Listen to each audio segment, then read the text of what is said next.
எந்த வெற்றிக்காக அப்படிங்கிறது தான் கல்லெறிய போறோம். வெற்றி இல்லாம தான் இருக்கும். வெற்றி இல்லாம தான் அதை நோக்கி கல்லெறிறோம். கிடைச்சிட்டா வெற்றி, சந்தோஷம். கிடைக்கலன்னா எப்போதும் போல இருந்துட போறோம். ஸோ இந்த புரிதல் கண்டிப்பா நமக்கு வேணும். அப்பதான் நம்ம எதை பத்தியும் யோசிக்க மாட்டோம், எதை பத்தியும் கவலைப்பட மாட்டோம். முன்னாடி காதல் இல்லாம தான் இருந்தோம். இடையில தான் காதல் வந்துச்சு. லவ் பண்ணோம், விட்டுட்டு போயிட்டாங்க. இப்ப முன்னாடி எப்படி இருந்தோமோ அதே மாதிரி இப்பவும் இல்லாம இருக்கும், அவ்வளவுதான். அதுக்கு ஏன் ஃபீலிங்ஸ்? அதுக்கு ஏன் அழுகை, புலம்பல், பற்கடிப்பு? தேவையில்லாத விஷயம். இப்போ ஒரு நெகட்டிவான ஒரு விஷயத்தை யோசிக்கிறதுக்கு என்ன வேணும்? ஒரு நெகட்டிவான விஷயத்தை செயல்படுத்தணும்னா என்ன வேணும்? ஒரு தனிமை வேணும். அப்ப அந்த தனிமை வேணும்னா என்ன பண்ணணும்? ஃப்ரெண்ட்ஸ் எல்லாம் விடணும், சொந்தங்களை விடணும், அப்பா அம்மாவை விடணும். ஒரு தனிமை வேணும். ஏன்னா அப்பதான் அதை அழகா கற்பனை பண்ண முடியும்.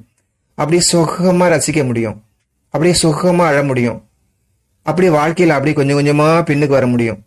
வாழ்க்கையில நம்மளுடைய நம்பிக்கைகள்லாம் அப்படியே இழந்துகிட்டே வர முடியும். அடுத்த ஸ்டெப்பு போக முடியாம அழிஞ்சு போறதுக்கு இதுதான் வழி, இல்லையா?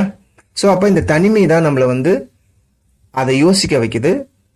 அந்த கற்பனை உலகத்தை கொஞ்சம் ஓட்டி பார்த்து சுகம் கண்டுக்க முடியுது.